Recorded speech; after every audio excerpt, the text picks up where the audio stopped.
पूर्व मंत्री और एसपी विधायक शहजिल इस्लाम के विवादित बोल। सीएम योगी पर हमला बोलते हुए कहा, उनके मुंह से आवाज निकलेगी तो हमारी बंदूकों से गोलियां निकलेंगी।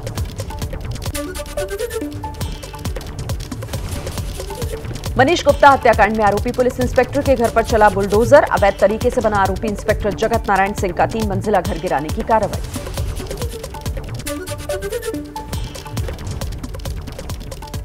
एक्शन में योगी सरकार। लखनऊ में अवैध संपत्ति पर चला प्रशासन का बुलडोजर। गुलाबनगर में प्रशासन ने कब्जाधारियों से मुक्त कराई प्रॉपर्टी। यूपी अंग्रेजी पेपर लीक मामले के मास्टरमाइंड निर्भया नारायण सिंह को बलिया पुलिस ने गिरफ्तार किया। पेपर निकालकर 25 से 30 हजार प्रति छात्र के हिसाब बेची जा रही थी सॉल्व्ड कॉपी। पेपर लीक में अब तक 46 लोगों की गिरफ्तारी हो चुकी है। लखनऊ में सीएम योगी के आवास पर आज से फिर लगेगा जनता दरबार। उसके बाद सीएम योगी श्रावस्ती में स्कूल चलो अभियान की शुरुआत करेंगे। कल काशी दौरे पर पहुंचे नेपाल के प्रधानमंत्री का सीएम योगी ने किया स्वागत। बाबा विश्वनाथ और काल भैरव के दर्शन किए। 3 दिन के भारत दौरे के बाद वापस लौटे नेपाल।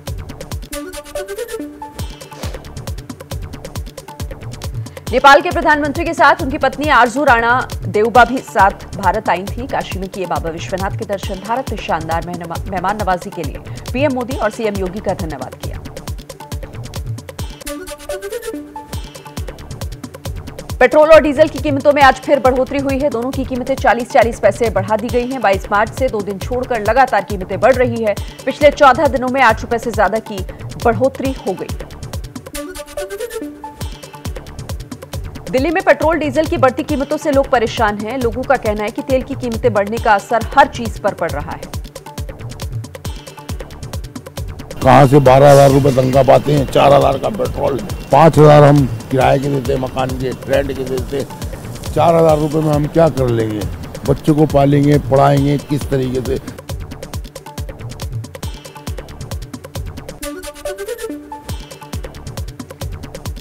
सीएनजी की कीमतों में बढ़ोतरी कर दी गई है। सीएनजी 2.5 रुपए महंगी हो गई है। दिल्ली में सीएनजी 64 रुपए 11 पैसे प्रति किलोग्राम हो गई। लगातार बढ़ रही तेल की कीमतों पर आरजेडी का केंद्र सरकार पर हमला। आरजेडी प्रवक्ता मनोज झा ने बढ़ती कीमतों के लिए केंद्र को जिम्मेदार ठहराया। आप इतनी पीड़ा, इतना दर्द दे करके आम आदमी को भी अब चुनाव जीतते रहे, क्यों चिंता होगी?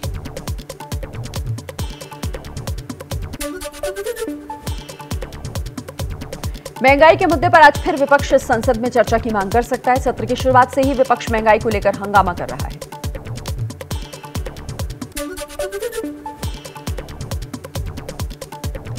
संसद के बजट सत्र का आखिरी हफ्ता आज लोकसभा में विवादित क्रिमिनल प्रोसीजर आइडेंटिफिकेशन बिल चर्चा के बाद पास होने की संभावना।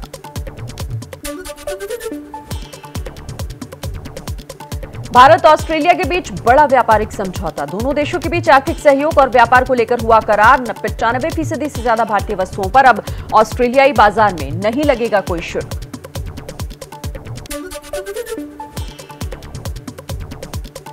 मुंबई में मस्जिद पर लगे लाउडस्पीकर की आवाज के खिलाफ मनसे कार्यकर्ता ने लाउडस्पीकर पर बजाई हनुमान चालीसा। हिरासत में लिया गया। लाउडस्पीकर पर अजान की आवाज पर एमएनएस प्रमुख राज ठाकरे ने जताया था ऐतराज। कहा था मस्जिदों पर लगे लाउडस्पीकर नहीं हटे तो बजाई जाएगी हनुमान चालीसा।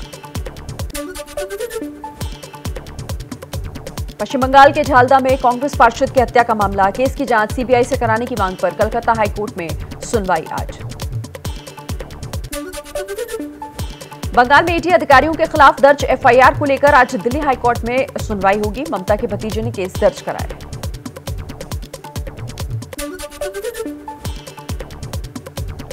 पश्चिम बंगाल के बीरभूम के रामपुर हाट में क्रूड बम बरामद किया गया। मौके पर बम निरोधक दस्ते ने बम डिफ्यूज किया। लखीमपुर खीरी कांड के मुख्य आरोपी आशीष मिश्रा की जमानत रद्द करने की मांग पर आज सुप्रीम कोर्ट में सुनवाई। सुप्रीम कोर्ट ने यूपी सरकार से रुख साफ करने को कहा।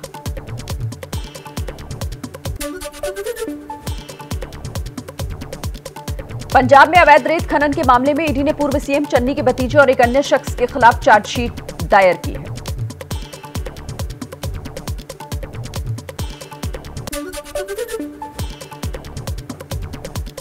वाराणसी में ज्ञानवापी मस्जिद के मामले पर इलाहाबाद हाईकोर्ट में आज सुनवाई होगी। मस्जिद हिंदुओं को सौंपे जाने और वहां पर पूजा अर्चना की इजाजत मांगी गई है।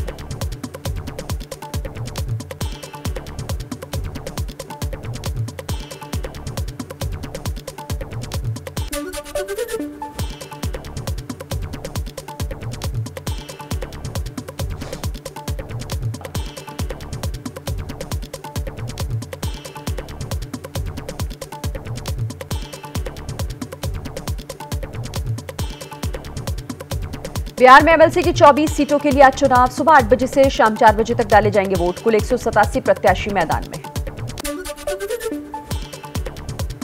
आज दिल्ली के पर्यावरण मंत्री गोपाल राय करेंगे high level meeting. Landfill site पर आग लगने से रोकने के अभियान की बनेगी योजना। मध्य प्रदेश के सीएम शिवराज सिंह चौहान आज दिल्ली में मध्य प्रदेश सुशासन और विकास रिपोर्ट 2022 जारी करेंगे। केंद्रीय सूचना और प्रसारण मंत्री अनुराग ठाकुर आज ब्रॉडकास्ट सेवा पोर्टल का उद्घाटन करेंगे। दोपहर 2 बजे नेशनल मीडिया सेंटर में कार्यक्रम होगा।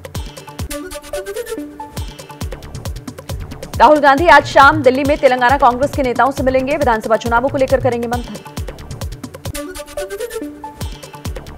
एमपी में भी शिवराज का बुलडोजर लगातार अवैध कब्जों को तोड़ने में जुटा हुआ है। मंडला में जेल में बंद अपराधी इरफान कुरैशी की दुकान पर चला बुलडोजर। कुरैशी के घर के अवैध हिस्से पर भी चलेगा बुलडोजर। आरएसएस प्रमुख मोहन भागवत का बड़ा बयान। कहा, घाटी में जल्द लौट सकेंगे कश्मीरी पंडित। वापसी के लिए अनुकूल माहौल बनाने की तैयारी। कश्मीर फाइल्स फिल्म की भागवत ने तारीफ की। कश्मीर घाटी में आतंकियों की फिर कायराना हरकत। पुलवामा में 2 गैर कश्मीरियों को गोली मारी, दोनों गंभीर रूप से जख्मी। दिल्ली पुलिस ने ऑनलाइन ठगी करने वाले गिरोह को पकड़ा। चीनी लोन ऐप के जरिए लोगों से जबरन ठगी करने के आरोप में 8 गिरफ्तार। श्रीनगर की नगीन झील में मौजूद 5 हाउस बोट में लगी भीषण आग। देर रात आग लगी, करोड़ों की संपत्ति के नुकसान का अनुमान।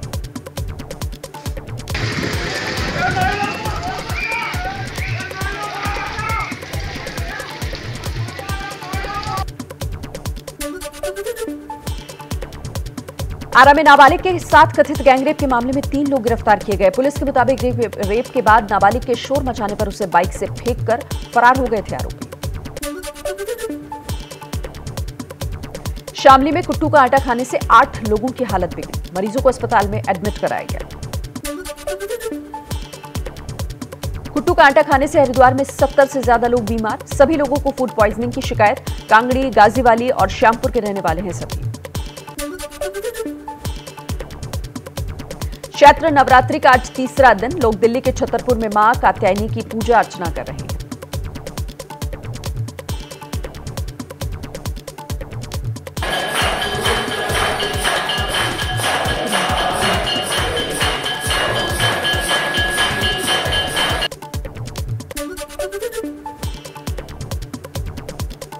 रमजान के पवित्र महीने का दूसरा दिन। दिल्ली के जामा मस्जिद बाजार में दिख रही है रौनक।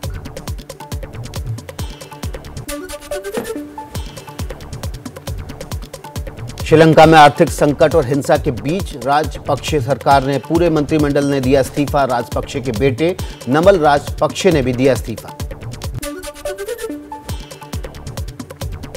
श्रीलंका में कर्फ्यू के बाद सोशल मीडिया पर लगा बैन हटा लिया गया है। 36 घंटे के कर्फ्यू के साथ फेसबुक, ट्विटर और व्हाट्सएप को बैन किया गया था। 15 घंटे बाद सेवाओं को बहाल किया गया। चीन में बढ़ा कोरोना के ओमिक्रॉन वेरिएंट का खतरा। 12 प्रांतों में अब तक 13,146 केस। तेजी से बढ़ रही है मरीजों की संख्या। शंघाई में कोरोना वायरस के नए रिकॉर्ड केस दर्ज किए गए। 24 घंटे में सामने आए 9,600 कोरोना पॉजिटिव केस। एक दिन में अब तक के सबसे ज्यादा मामले। अमेरिका के कैलिफोर्निया में लोगों की भीड़ के बीच एक सड़क पर एक शख्स ने की अंधाधुंध फायरिंग। गोलीबारी में 6 लोगों की मौत, 12 जख्मी।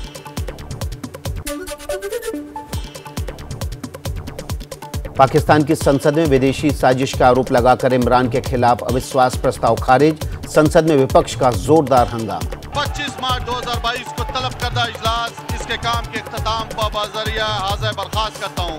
असद कैसर स्पीकर कौमी असम्बली।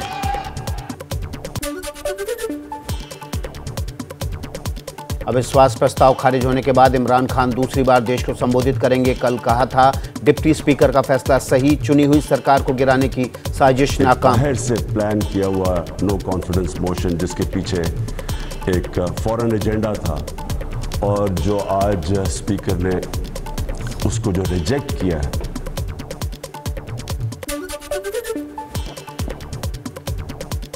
पाकिस्तानी सुप्रीम कोर्ट में सुनवाई स्थगित हुई। पाकिस्तान में संसद भंग करने को सुप्रीम कोर्ट में चुनौती दी गई है।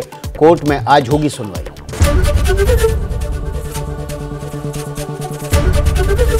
एबीपी न्यूज आपको रखे आगे।